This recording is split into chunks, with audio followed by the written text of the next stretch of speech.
Depuis des siècles, l'histoire a mis en lumière les empires de Rome, de la Perse, de la Chine ou encore de l'Europe médiévale. Mais au cœur du continent africain, un empire a dominé par sa richesse, sa puissance militaire, son influence culturelle, et par l'aura presque mythique de ses souverains. Un empire dont les routes commerciales reliaient le Sahara à la Méditerranée. Un empire où l'or coulait comme un symbole de puissance. Un empire qui faisait trembler ses voisins et fascinait les voyageurs du monde entier. Cet empire, c'est l'empire du Mali.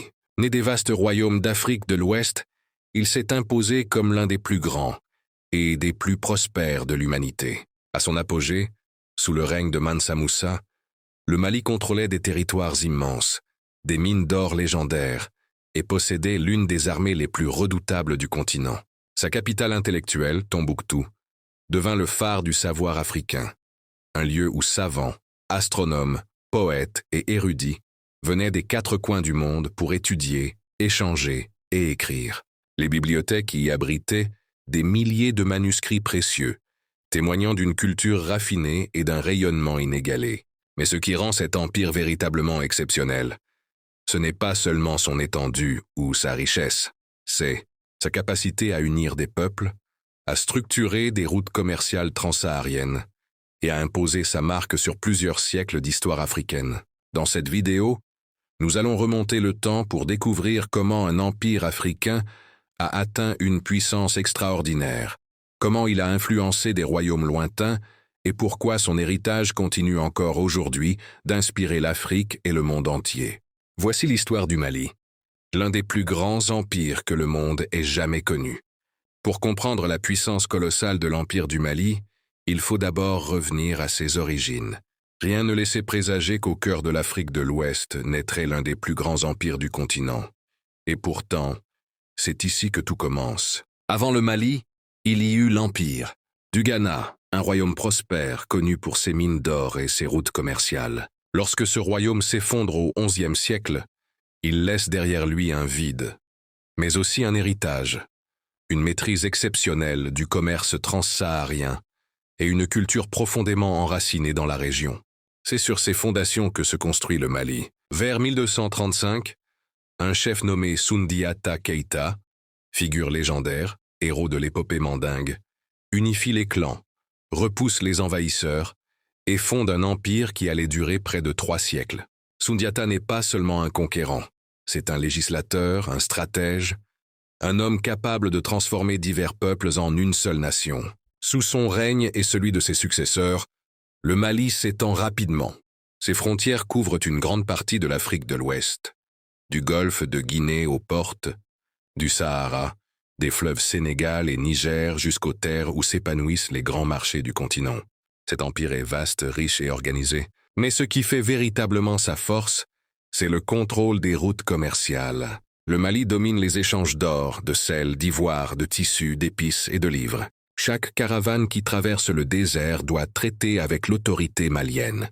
Chaque marchand connaît le nom des rois du Mali, et chaque royaume voisin sait que s'opposer à cette puissance est presque impossible. L'armée malienne n'est pas seulement nombreuse, elle est disciplinée, bien équipée et redoutablement efficace. Elle protège les villes, les caravanes, et garantit la sécurité de milliers de kilomètres de route. Le Mali devient alors un empire stable, respecté et craint. En quelques décennies, ce qui n'était qu'un ensemble de royaumes devient une force régionale inébranlable. Et pourtant, le sommet de sa gloire reste à venir. Car bientôt, un homme va faire entrer le Mali dans la légende. L'empereur Mansa Moussa, considéré par beaucoup comme l'homme le plus riche de tous les temps. Parmi tous les rois, conquérants et empereurs qui ont marqué l'histoire de l'Afrique, un nom brille plus fort que les autres. Un nom mentionné avec respect par les chroniqueurs arabes, les marchands du désert, les érudits du Moyen-Orient et les historiens modernes. Ce nom, c'est celui de Mansa Moussa. Sous son règne, au début du XIVe siècle, l'empire du Mali atteint son apogée. Les chroniqueurs affirment qu'il contrôlait plus de la moitié de l'or mondial connu à cette époque. Pas symboliquement, réellement. Ses mines étaient si productives, ses routes commerciales si vastes, que sa fortune dépassait l'imaginable. Pour comprendre l'étendue de sa richesse et de son influence, il suffit de se rappeler un événement, son célèbre pèlerinage à la Mecque en 1324. Mansa Moussa ne voyage pas comme un simple roi. Il avance comme un souverain dont la puissance dépasse tout ce que le monde islamique a vu jusqu'alors. On raconte que son cortège comprenait plus de 60 000 personnes, dont 12 000 esclaves, portant chacun une tenue brodée d'or. Les chroniques affirment que ces caravanes transportaient des tonnes d'or pur, à tel point qu'il distribua tant de richesses en Égypte et dans les villes traversées, que le cours de l'or s'effondra pendant plus de 10 ans. Oui, la générosité d'un seul homme a bouleversé l'économie d'un continent entier. Mais Mansa Moussa n'était pas seulement riche, il était visionnaire. Son voyage n'était pas une simple démonstration de puissance, c'était une mission diplomatique. Il établit des alliances, attira des érudits, fit venir des architectes et des savants du monde musulman. À son retour au Mali, il transforma Tombouctou et Gouin centres intellectuels de renommée mondiale. Sous son impulsion, se construit la célèbre université de Sankoré, l'un des plus grands centres d'apprentissage du monde médiéval, où des milliers d'étudiants venaient étudier la théologie, les sciences, l'astronomie, les mathématiques et la philosophie. Mansa Moussa n'était pas seulement un empereur. Il était le bâtisseur d'un âge d'or africain, un souverain dont la richesse, l'intelligence et l'ambition ont élevé le Mali au rang de superpuissance mondiale. Son héritage est si immense que même aujourd'hui, il est souvent cité comme l'homme le plus riche de l'histoire humaine, toutes époques confondues. Et pourtant, malgré cette opulence, c'est son impact culturel, scientifique et spirituel qui marque le plus profondément le destin du Mali. Au-delà de sa richesse matérielle et de sa puissance politique, l'empire du Mali rayonne par quelque chose d'encore plus précieux, le savoir. Et au cœur de ce rayonnement se trouve une ville devenue mythique, presque légendaire, Tombouctou. À première vue, Tombouctou n'est qu'une cité au bord du désert, entourée de dunes et de vastes étendues de sable. Mais dans les siècles médiévaux, elle est l'un des centres intellectuels les plus importants au monde.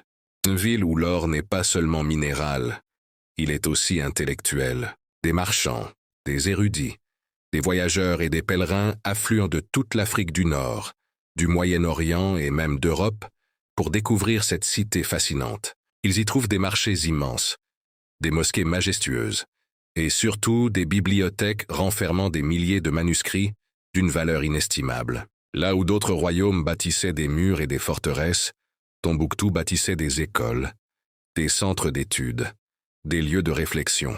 L'université de Sankoré, rénovée et enrichie sous Mansa Moussa, devient le joyau du savoir africain. On y enseigne la théologie, les mathématiques, l'astronomie, la médecine, la poésie, le droit et les sciences du monde musulman. Certains récits rapportent que plus de 25 000 étudiants fréquentaient cette cité du savoir, certains parcourant des milliers de kilomètres simplement pour assister aux cours des grands maîtres du Mali. La ville devient alors un symbole, celui d'une Afrique cultivée, brillante, sophistiquée. Une Afrique qui écrit, qui pense, qui invente. Une Afrique qui dialogue avec les plus grands centres intellectuels du monde islamique.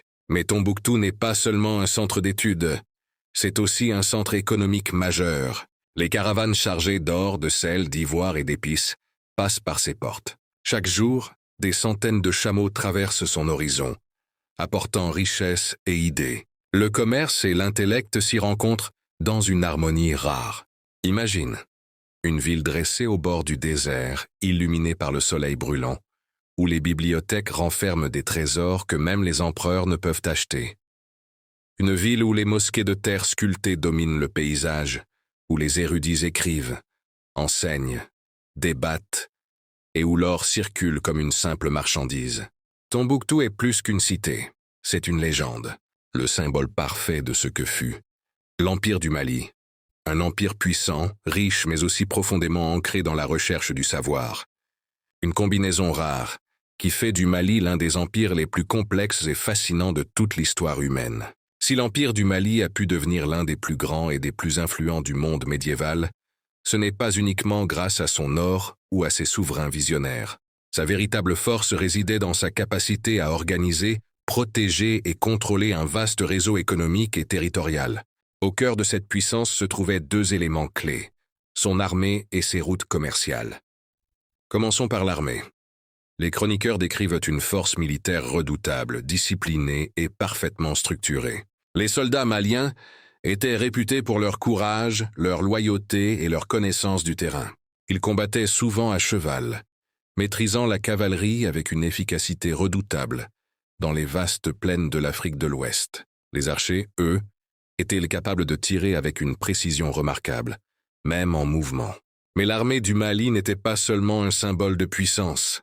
Elle était le ciment qui unissait l'Empire. Ses troupes protégeaient les villes, les villages, les caravanes et les marchés. Elles assuraient la sécurité de milliers de kilomètres de routes commerciales, permettant au commerce de prospérer sans crainte. Grâce à cette stabilité, le Mali était perçu comme une terre de confiance, où les marchands pouvaient voyager et échanger en toute tranquillité. Ce réseau routier, justement, était le véritable poumon économique de l'Empire. Les routes traversaient le désert du Sahara, longeaient les grands fleuves et reliaient des régions jusque-là isolées. Elles permettaient d'acheminer l'or vers le nord, le sel vers le sud, et des tissus, livres, objets artisanaux et épices vers l'ensemble du continent. Ces routes n'étaient pas seulement des axes économiques, elles étaient des ponts culturels. Elles reliaient des peuples, des traditions, des langues. Elles faisaient circuler des idées, des religions, des sciences et des innovations. Le Mali ne se contentait pas de vendre des richesses matérielles. Il diffusait aussi son influence politique et culturelle. Le contrôle de ces routes représentait une source de revenus gigantesque. Chaque caravane devait s'acquitter de taxes, de droits de passage ou de contributions aux autorités locales. Ces revenus alimentaient les coffres royaux, finançaient l'armée, les mosquées, les universités et les infrastructures. Ainsi, la puissance du Mali reposait sur un équilibre exceptionnel. Une armée forte, un commerce florissant, des routes sécurisées et une administration capable de gérer un territoire immense. Peu d'empires africains, ou même mondiaux, sont parvenus à une telle organisation. C'est cette structure complexe qui permet au Mali de prospérer pendant des siècles, et c'est elle qui rend son influence si durable, si profonde et si impressionnante encore aujourd'hui. Comme tous les grands empires de l'histoire, celui du Mali n'a pas échappé au vent du changement. Après plusieurs siècles de puissance, de richesse et de rayonnement, l'empire commence progressivement à s'affaiblir. Mais ce déclin, loin d'effacer sa grandeur, révèle l'incroyable héritage qu'il a laissé au monde.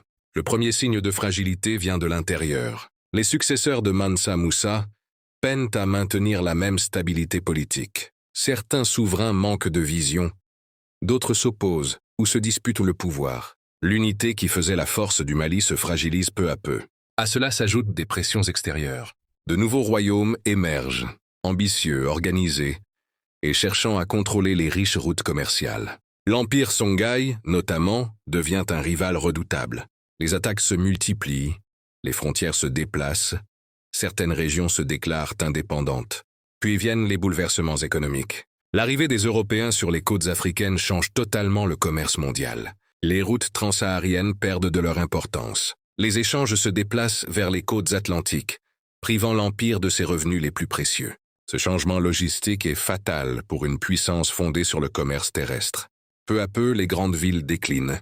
Tombouctou, autrefois étincelante de savoir, voit ses universités perdre des élèves, ses marchés se vider, ses bibliothèques se fragiliser. L'Empire rétrécit, se fragmente, puis disparaît. Et pourtant, son histoire ne s'arrête pas là, car l'Empire du Mali laisse derrière lui un héritage immense, un héritage culturel, scientifique et spirituel. Les manuscrits de Tombouctou deviennent des trésors mondiaux.